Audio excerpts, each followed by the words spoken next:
निर्माण को लेकर एमएसयू ने दिया 1 दिवसीय सांकेतिक धरना।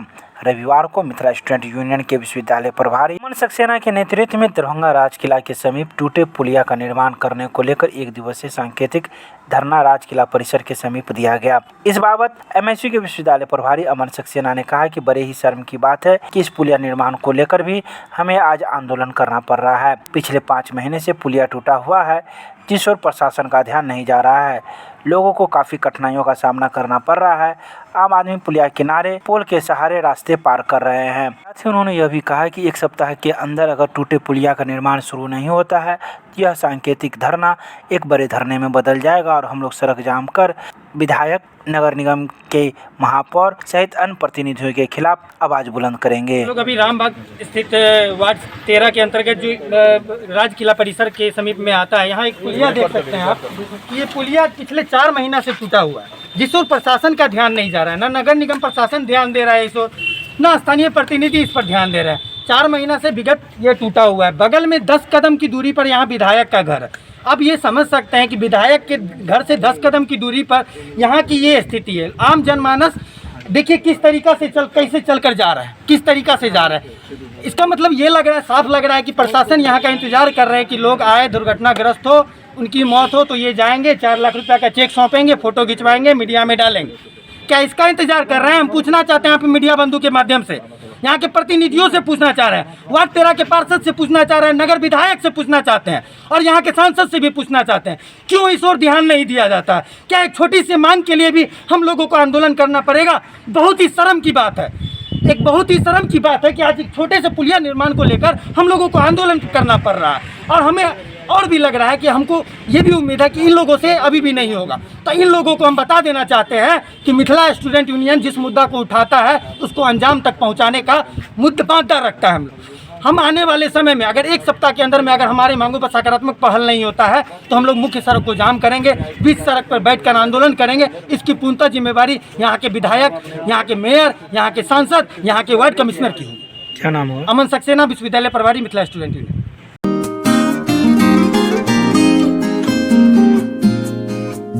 दरभंगा के जिला योजना भवन में 200 लोगों को दिया गया कोविड-19 का टीका। कोविड-19 का टीका वैसे लोगों को जिला योजना भवन में दिया जा रहा है जो किसी न किसी रूप में सरकारी कार्यालय में कार्यरत हैं और उन्हें छुट्टी नहीं मिल पाती। ऐसे लोगों के लिए शनिवार और रविवार को यह कोविड टीका का आयोजन किया जा रहा है, जिसमें लोग आकर कोविड का टीका ले रहे हैं। साथ ही वैसे लोगों को भी इस भवन में कोविड का टीका दिया जा रहा है जिनकी उम्र 18 वर्ष से लेकर 44 वर्ष तक है और 45 वर्ष से अधिक उम्र के लोगों को भी कोविड-19 का टीका दिया जा रहा है। यह कोविड-19 का टीका सुबह 9 बजे से लेकर शाम के 5 बजे तक दिया जा रहा है।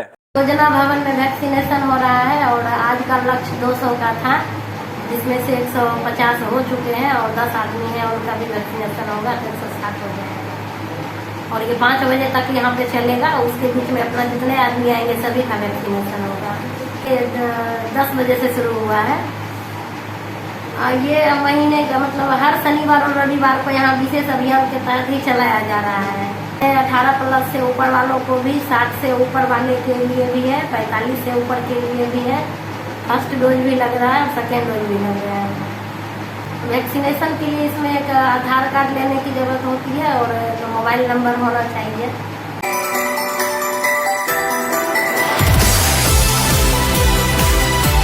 दरभंगा में सीएम कॉलेज के द्वारा अखिल भारतीय संस्कृत शिक्षक परिवार तथा संस्कृत विभाग के संयुक्त तत्वावधान में अंतर्राष्ट्रीय वेबिनार का किया गया आयोजन। संस्कृत में रोजगार एवं अवसर विषय कार्यक्रम में कनाडा, श्रीलंका, दिल्ली, त्रिपुरा, राजस्थान आदि जगहों से 150 से अधिक प्रतिभागियों ने ली सहभागिता।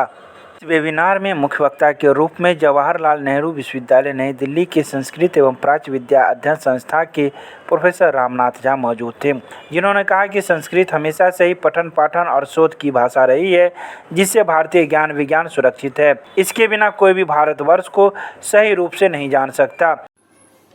आज अखिल भारतीय संस्कृत शिक्षक परिवार दरभंगा तथा सीएम कॉलेज दरभंगा के संस्कृत विभाग के संयुक्त तत्वावधान में संस्कृत में रोजगार एवं अवसर विषयक अंतर्राष्ट्रीय वेबिनार का आयोजन किया गया, जिसमें कनाडा, श्रीलंका, से विद्वानों ने अपने महत्वपूर्ण वक्तव्य दिए। साथ ही साथ JNU, दिल्ली विश्वविद्यालय, BHU, संपूर्णानंद संस्कृत विश्वविद्यालय, त्रिपुरा केंद्रीय विश्वविद्यालय आदि अनेक क्षेत्रों से, राजस्थान, उत्तर प्रदेश, बंगाल, त्रिपुरा, उड़ीसा, मध्य प्रदेश आदि से विद्वानों ने जुड़ करके अपने महत्वपूर्ण वक्तव्य दिए और छात्रों को हम इस वेबिनार के माध्यम से बताने की कोशिश किए हैं कि संस्कृत के छात्र का व्यक्तित्व और चरित्र निर्माण बहुत अन्य छात्रों की अपेक्षा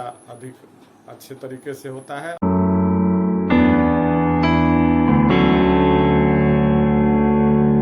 दरभंगा रेलवे सुरक्षा बल के द्वारा आरक्षित टिकट की कालाबाजारी कर रहे 2 व्यक्ति को किया गिरफ्तार।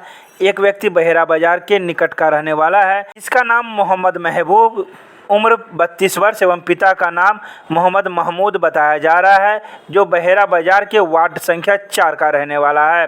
तो वहीं दूसरा व्यक्ति मनीगाछी का रहने वाला है, जिसका नाम नंदू मंडल, उम्र 40 वर्ष, पिता का नाम लाल बाबू मंडल है और वह ब्रह्मपुर वार्ड संख्या 9 का रहने वाला है। तो वहीं रेलवे सुरक्षा बल के द्वारा गिरफ्तार व्यक्तियों के साथ प्रिंटर, लैपटॉप एवं मोबाइल भी जब्त किया गया है, जिसमें आरक्षित टिकट की पूरी जानकारियाँ उपलब्ध है। तो वहीं अब RPF के द्वारा इस पर रेलवे एक्ट के तहत कार्रवाई की जा रही है।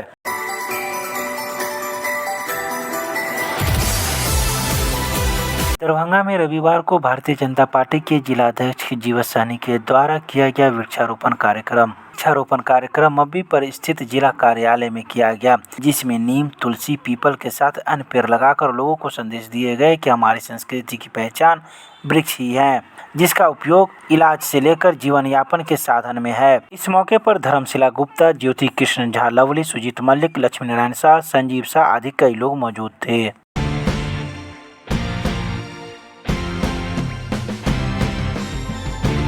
शनिवार को उदा किशनगंज मधेपुरा में आदित्य हॉस्पिटल में एक प्रेस वार्ता का आयोजन किया गया। यह प्रेस वार्ता IMT वेलफेयर सोसाइटी के प्रेसिडेंट मनीष कुमार खरगा और समृद्ध सुनैना फाउंडेशन को दोनों मर्ज होने पर किया गया। वहीं डॉक्टर संतोष कुमार संत ने बताया कि उदा किशनगंज मधेपुरा में एक पैरामेडिकल कॉलेज का निर्माण होने जा रहा है, जिसका नाम आदित्य सुनैना पैरामेडिकल कॉलेज एवं रिसर्च सेंटर होगा। वहीं डॉक्टर संत ने यह भी बताया कि आज के दिन उनके लिए बहुत ही यादगार दिन है।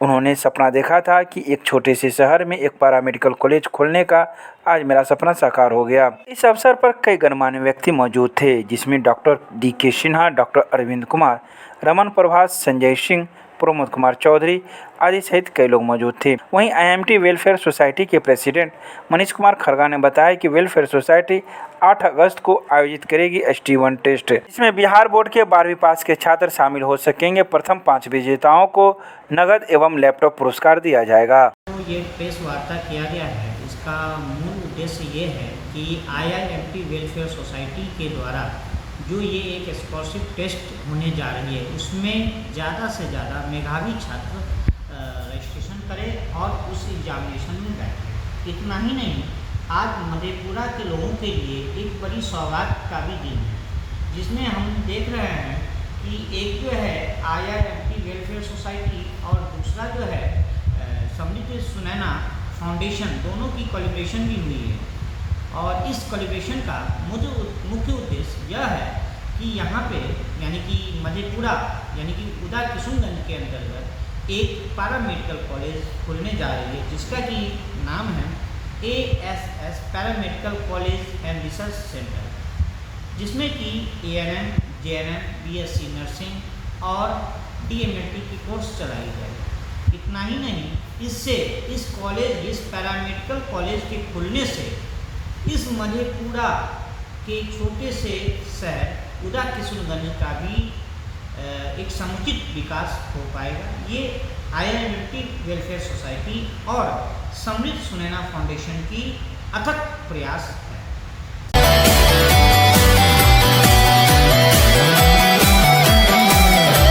दरभंगा में रविवार को हॉस्पिटल रोड में स्थित सराफ मैटरनिटी सेंटर में निसंतानता का मुफ्त परामर्श शिविर केंद्र लगाया गया, जिसका कई मरीजों ने लाभ उठाया। शिविर में डॉक्टर प्रियंका सराफ ने जानकारी देते हुए बताया कि बांझपन को एक उपचार योग्य स्वास्थ्य स्थिति के रूप में स्वीकार किया गया है।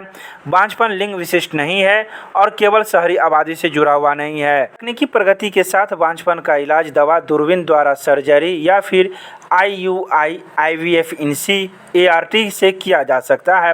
पिछले कुछ वर्षों में IVF की सफलता दर में प्रभावशाली वृद्धि हुई है। बताया कि करीब 25 निसंतान दंपतियों ने निःशुल्क प्रजनन स्क्रीनिंग शिविर से निदान और आवश्यक उपचार योजना का लाभ उठाया है और यह शिविर बहुत ही सफल रहा। मैं डॉक्टर प्रियंका भाटी सराफ और सराफ मैटरनिटी सेंटर से आज 4 जुलाई को हमने इनफर्टिलिटी कैंप यानी निसंतानता के लिए कैंप आयोजित किया है, जिसमें हम वैसे मरीजों को मुफ्त में परामर्श दे रहे हैं और उन्हें सलाह देंगे कि आखिर वो उनके पेरेंट्स बनने में क्या प्रॉब्लम्स आ रही हैं और उन्हें हम लोग कैसे ठीक कर सकते हैं। तो उसके लिए कुछ हम लोग प्राइमरी जांच होती है और कुछ एग्जामिनेशंस होते हैं जो हम लोग पेशेंट्स को करते हैं, दोनों मेल और फीमेल जो कि इक्वली रिस्पॉन्सिबल होते हैं।